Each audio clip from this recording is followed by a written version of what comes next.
We are live and working. So good job with the audio there. So welcome to B3, or as some people like to call it, the Jeff and Mike show. So there we go. I have my own show Jeff now. Beggins, Mike Puma. Said I'm calling my mom, telling her I made it.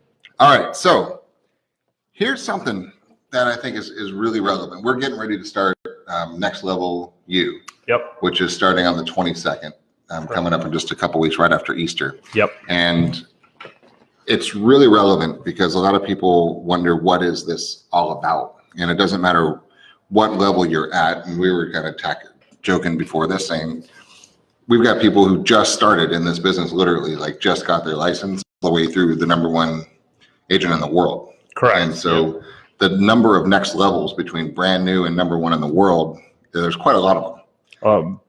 Considering some have done 0, and Gwen, who's #1 agent in the world for Century 21, did 340 transactions last year.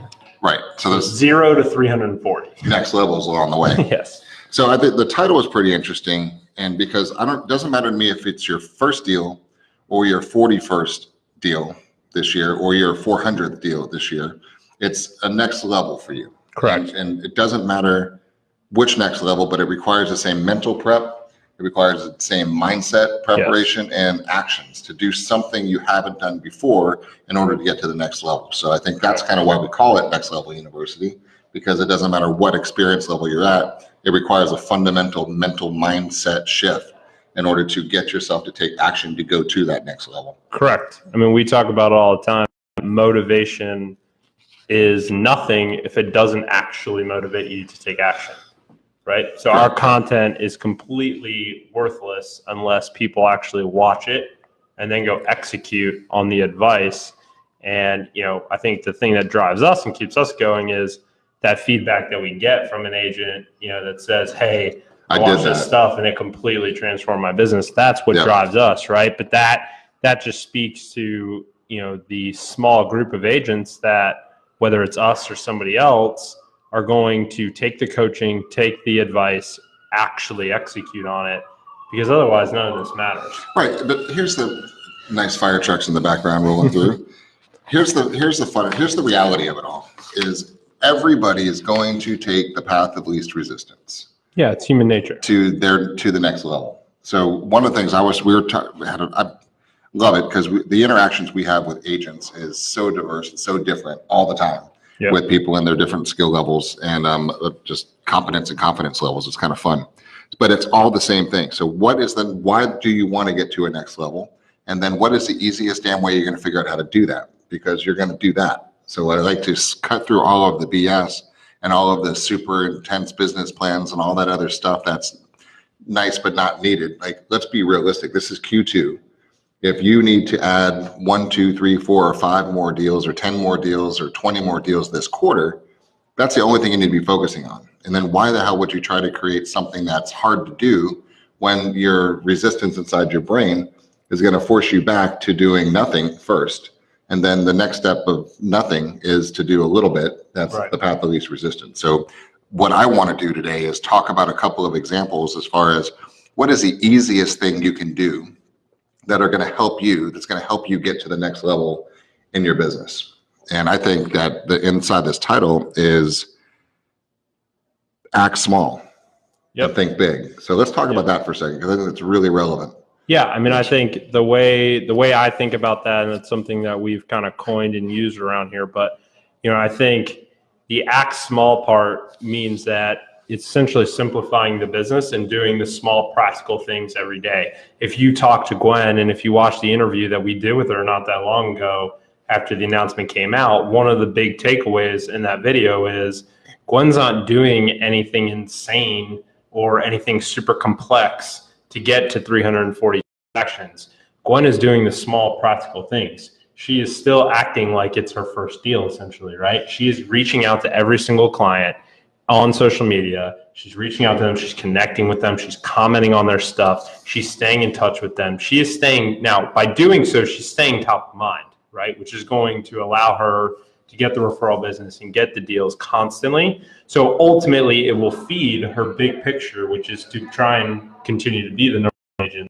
Well, now it's right? number one agent in the universe. Correct. Next. I mean, so yeah. might as well where go else next can level. she go, right? But she wants to stay there because there's other people that are, did 330 transactions this year that are going to try and beat her next year. And so that's her think big. She obviously is always going to think big. She's going to want to do, I know her, she's going to want to do 350 transactions next year because she did 340 this year. Yep.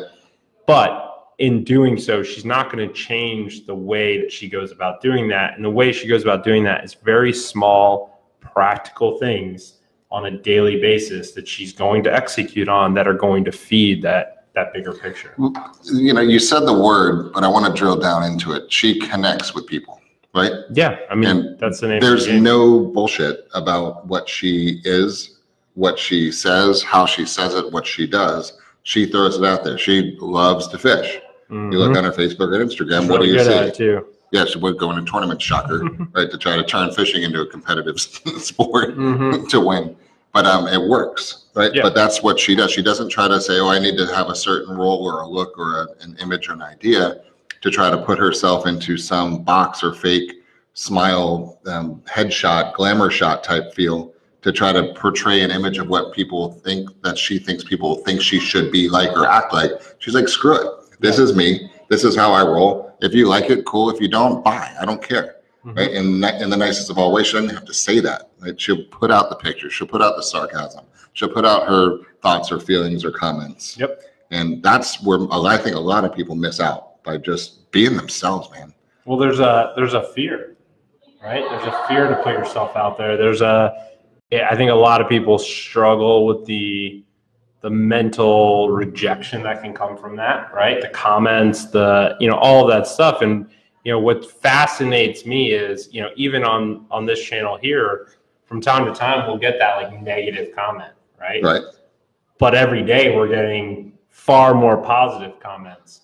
But even with myself, I know it doesn't bother me to the level that it would bother some, but I focus on that negative comment way more than I focus on the 10 positive that came in that day, right? So it's really interesting how your mind will allow that to happen. Now, how you control that and let that affect you, because what most people do is they just stop posting. They stop doing it because they don't want that anymore, where I kind of go the other way, and that makes me want to post even more because now I know I'm starting to push people into an uncomfortable spot where they're starting to push back. And so I actually like it and I'm going to push forward. But I think that's where a lot of people get caught. They're scared to be themselves because what if people don't like them?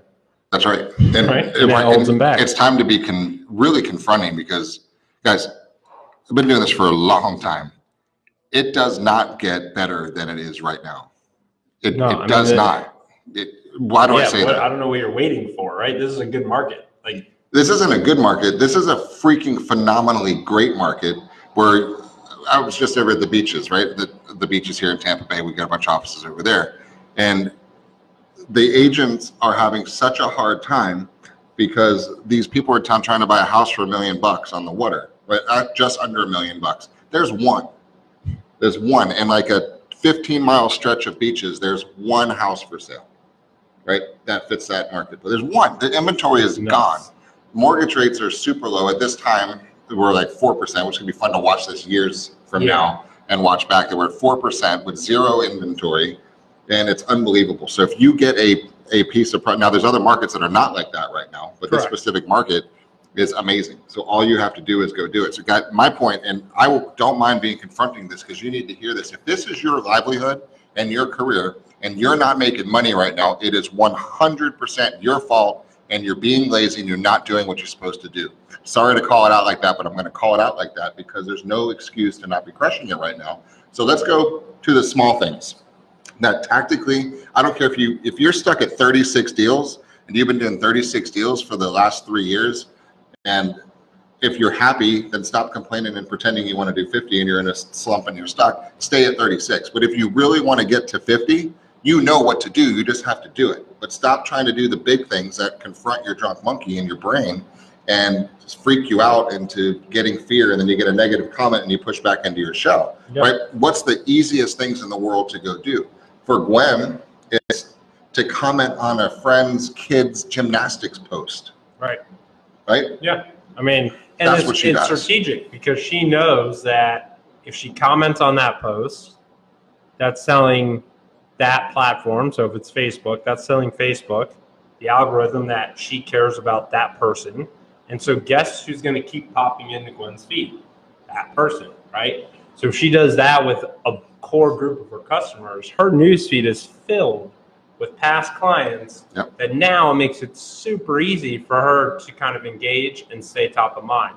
I think for me, where a lot of creep her into their world. Correct. Yeah. And so that obviously helps feed her business. But ultimately, I think there's a place that every agent needs to start, which is where am I at currently? What is, especially new agents, right? One of the things we ask every single agent is how long you've been in Tampa, right? Because we need to understand where is their sphere? How deep is their sphere here? Or where is their sphere? Because that is ultimately where most people's first deal comes from, and likely your next deal is sitting somewhere in that ecosystem. If you want it. If you want it, right? So now it's once we figure out where your sphere is, it comes down to two things. One, we either need to grow that because you're from, Connecticut, you moved here 2 months ago, and you know no one in Tampa, right? Or we need to say, all right, well, there's got to be other people in Connecticut that you know that are planning on moving to Tampa, so let's go work them. Or we need to, go look at a paid strategy or go do this or go use Obsidian or go, there's other things that they can go do, especially if they're with us. We have lots of opportunities, but I think they need to start with that. And then how many deals do you want to do?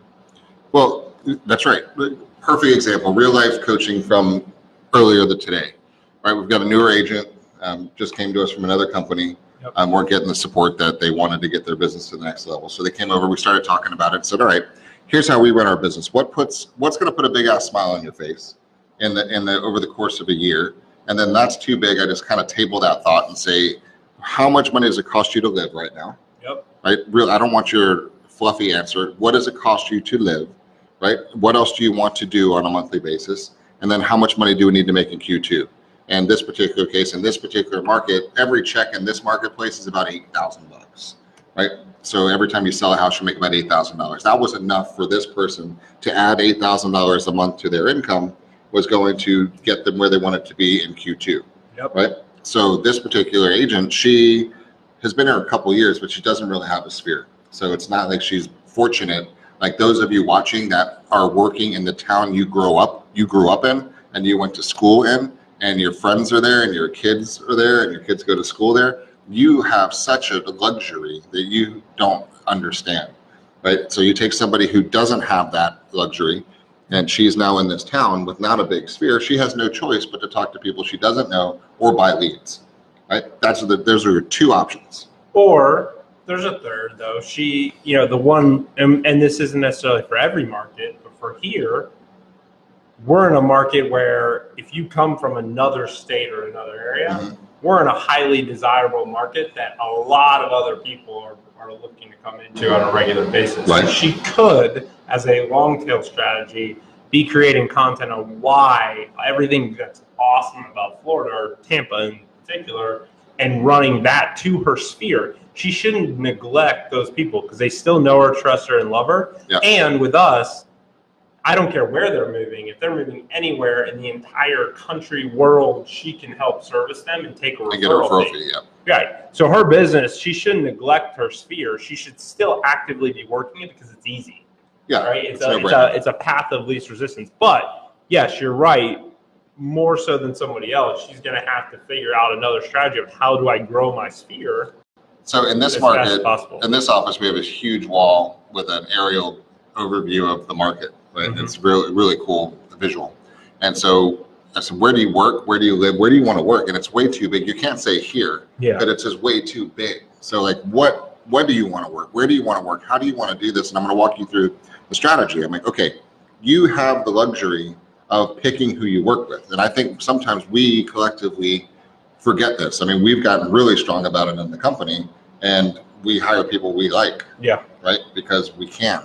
And if we don't like working with somebody, we don't want to work with them, so they don't work with us. Correct. So you are the exact same way. So what is your perfect customer? If you could say, all right, my week I want to spend with this type of a person, this type of a client, in this type of an age range, in this type of an income bracket, this type of an educational level, this type of people that want to work in this type of a market that have these interests, that are these kind of cool level, and this is what I'd love to attract to me.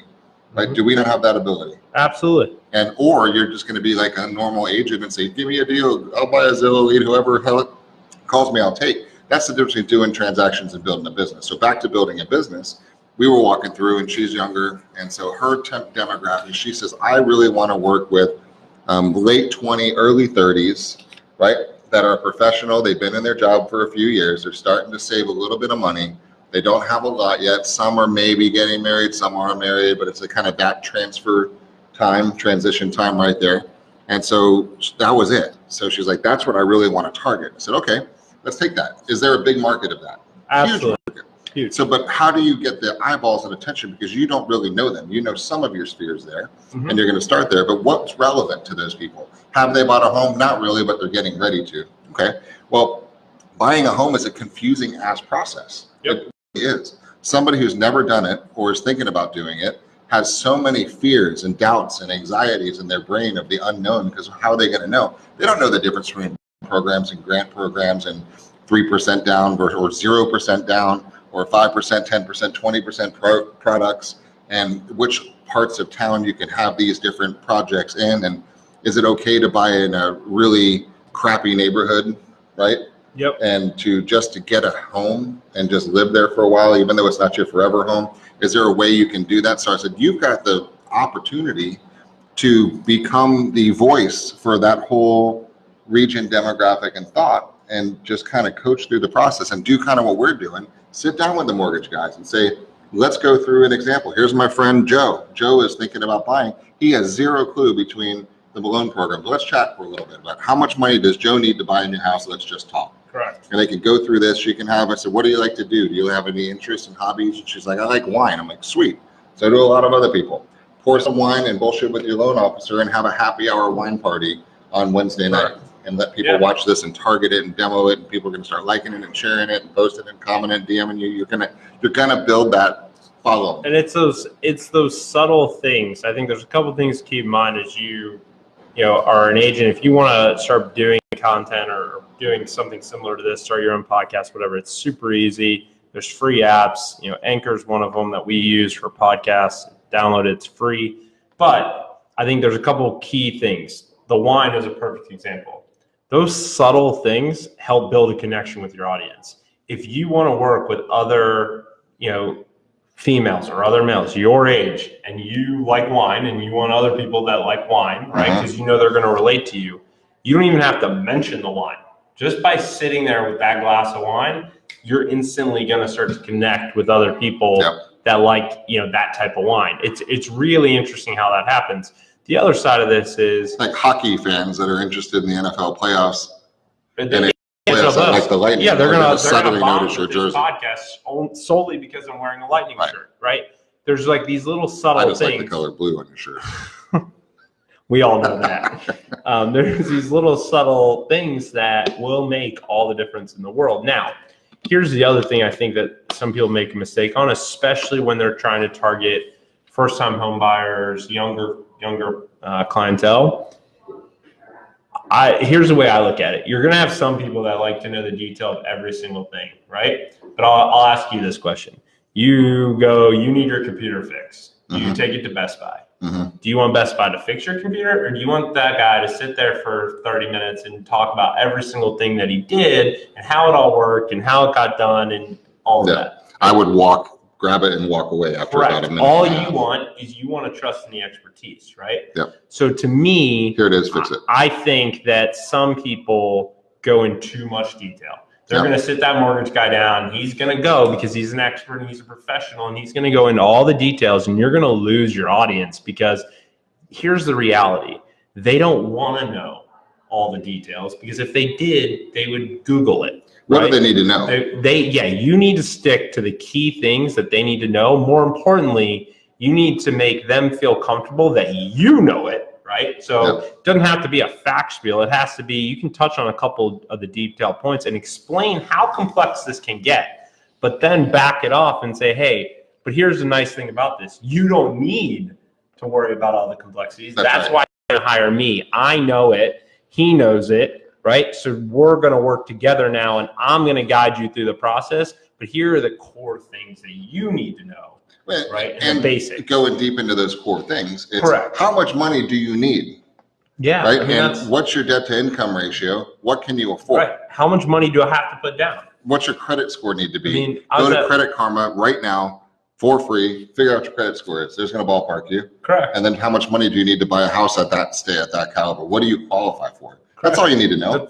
Those are literally the core questions. That's it. That's after, a 14 after second you know podcast. that, they don't care that there's 7 million grants out there and this is how it works. And you have to listen, those grants may be extremely valuable to them, but that's where you're going to come in as a professional. And imagine that surprise and delight when you come back to them and say, oh, by the way, I found this grant program. Here's the form I need you to sign, but this is going to help you with the down payment. Or there's a neighborhood, it's a 20 drive from here, but it's zero money down right now. And we can get all the closing costs covered. You will literally walk away with money if you buy a house, but it's 24 minutes away. If you want to live here, you can't do that. Correct. But those are the core things. So I think, I see that a lot.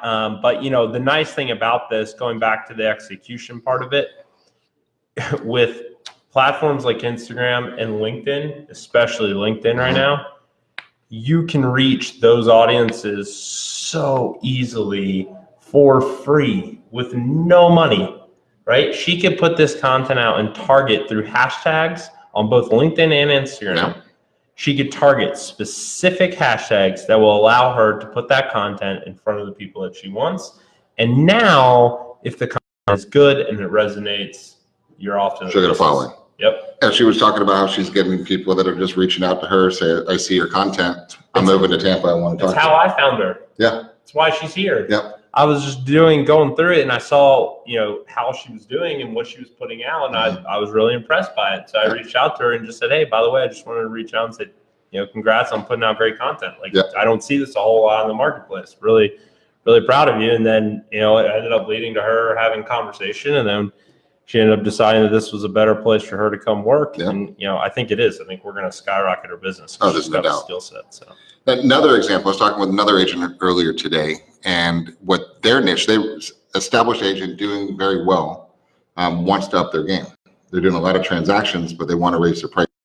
Mm-hmm. Right. So that's almost like a brand new agent starting into the business, because you're going into a brand new market and with people you don't know, with no background and credibility in that neighborhood. So you have the same doubts and fears and anxieties as a brand new person, because you are a brand new person to that market. Yep. So you're going through the exact same next level thing. So this specific example, we said, okay, what do you want? You've got to make a decision here. Do you want to focus on buyers in this neighborhood or sellers in this neighborhood? And either one, you just got to learn how to work either way. So let's figure that out, because if in this particular case, it was, I want to talk with sellers. Okay, I said, okay. So if you want sellers, how are you going to find these sellers? And which geographic area do you want to work on? You can't just say the beach or the county, right? It's too big. Let's start in a town. Why that town? Yeah. What do you like about that town? How can you get so niche down into a town, down into what's the smallest geographic area you can get into? Well, now they've limited it to 10 miles, but you go 10 miles around a zip code or an address. Or into a zip code. And just blast right into that. Like this specific market, you had a zip code, you covered like 2 beach towns. Correct. So she could niche into just that one area and talk about how that's the vibe, that's the territory, that's her whole world. And then go in a little bit deeper, and because we all have this at the touch of on our phones, right? She goes into census.gov and get census data, and realizing who lives here, who owns here, that doesn't live here, where are they from? In this specific market, the people that are moving here or buying vacation homes are all from the Midwest I-75 corridor, right? That are running up through Illinois and Michigan and Minnesota, up through Toronto. And it's a natural migration that comes down. So now she takes some listings of other people's or some of the company's listings and starts doing social ad engines, plus targeting in these little specific marketplaces. She's starting to find buyers for listings and getting a listing and promoting it up there. And when she starts telling the local market about how she's marketing to the buyers, that where they are to come for our listings, she's starting to get attention as an out-of-the-box marketer that niches in that town only, and how she has put the stake in the ground that this is my town. Right. I am only focusing on this town. This is where our buyers are. Here's how I reach out to it. I've got a global network of amazing professionals. I'm a badass rock star agency, Jedi master ninja marketer, and I'd love to interview for the job and talk to you guys at all. And she's just in their face over and over and over and over and over. And that's how she is and starting to and will continue to grab market share in just that town. Yeah. And that's it. But that's the focus. That's the acting small. But how to do that more? Like, what else do you think? Because we know, but I want to remind people, what are some other things in that niche market that she should do to act small while thinking big? Well, I mean, part of our strategy that I push our agents to do, and only a few, in my opinion, have executed on it really well, but those that have done really well, is, if you have a niche within a niche market that you're trying to own, alignment with businesses or people that are already trusted, I call them, your little micro influencers of that market, is a no-brainer, right? If you know that John's coffee shop up the street is the place where there's a line out the door every freaking morning because people just love John's coffee, there is no reason that you're not sitting down with John and letting him tell his story. Or if John's too busy to sit down with him, here's an idea: just go live and shoot your own piece of content from in front of John's. Yeah. Just that alone, of seeing your face associated with John's, who's really, really popular in your area, will do wonders. But, I think the key is to realize that, especially in real estate, it is a community-based business. And the smaller the community, the more tight-knit it is, the more everyone knows each other, and the easier and faster your business will grow within it if you are able to get yourself and your face out into the community. That doesn't mean put your face on bus benches. That doesn't mean put your face on billboards. Right. It means actually going out and bringing value to the community, whether that's a local business, whether that's a local influencer. Here's the thing. Would it be a bad idea if you were doing an open house, if you knew that there were a few moms or, few micro influencers who had a heavy influence in that particular area of town, to maybe buy them a bottle of wine and say, hey, do you mind sharing my open house or my listing? It's literally influencer marketing, but at a very, very small level. And a lot of times they're going to do it for free or very little money or some sort of, thank you for doing it. But you're going to reach the entire community because you're leveraging the attention that other people have. So the way this is a simple game. You either have the attention yourself or you need to leverage those that do. That's right. That's it. That's the name of the game. So those are just a few things. Well, go a little deeper into that for a second, because what I see a lot of people is, even at the micro level, super niche, trying to put on a persona, right? That is generic. And it drives me crazy when people try to be what other people think they should be. Yeah, right? it goes back to authenticity. It's gonna come out immensely, especially trying to build a brand in your neighborhood, like in your town, the area that you live and work your daily life. Because a prime example is stuff I did a little bit ago as a test. I'm a huge Redskins fan. I shot videos wearing Redskins gear and put it out to the Tampa DMA. Now on the back end, I targeted Redskins fans who happen to live in Tampa, right? So it's going to resonate extremely well with them. But I'm truly a Redskins fan. If I tried to do that in a Dallas Cowboys shirt, it instantly would be exposed. If you cats, correct, and you're holding a cat, people will sense it on your face. Because you think that's going to get you more views, it will backfire. And don't try to be a Democrat if you're a Republican, and don't try to be a Republican if you're a Democrat, and don't try to. It's not. It's going to backfire. It's not going to work. But here's the point: half of the people in your town are going to like you, and half the people in your town are not going to like you. Yep. And that's hard to swallow sometimes, but it doesn't freaking matter, because there's half. Unless your town is 10 people, it doesn't matter. No, it doesn't matter at all. As long as your market is big enough where you're not dealing with, if John doesn't like me, I'm gonna do one deal this year. Who cares? But my point is, be you, because you're going to attract and repel no matter what you do. And if you're being insincere about anything, you're going to repel everybody, because there's going to be a bullshit scent to your story. It just is. So just be you and attract and repel. I think the punchline is no one's opinion of you should matter more than your own. Yeah. Like, to me, that's the punchline. So, honestly, if you think about the other people outside of like your spouse or, people closest to you, their opinion does not impact you in any way. It doesn't benefit you and it doesn't negatively impact you. Right? So why are you spending time trying to appease it? And ignore completely everything anybody says, because it's completely irrelevant. And the more you start doing well, the more people will start saying things about you, and it doesn't matter. And you embrace it, and it doesn't matter. Ultimately, as my dad always says all the time, trust is the currency of the future. So be authentic and be real and help people. And some people will like you and want you to help them, and some people won't. And it's just fine, because you're going to fund the lifestyle that you want to put the big ass smile on your face. So that's the reminders that I wanted to make sure we get out. Well, yeah. Today. I mean, if you're in the middle, you die. Like that. You never want to be in the middle of anything, especially in business. And it just won't work, right? Because if I don't really connect with you, but I pretend I connect with you, and then I also want to connect with this person over here, but maybe this person doesn't like you, so now they don't like me because they see that I like you, but I want them both to like me.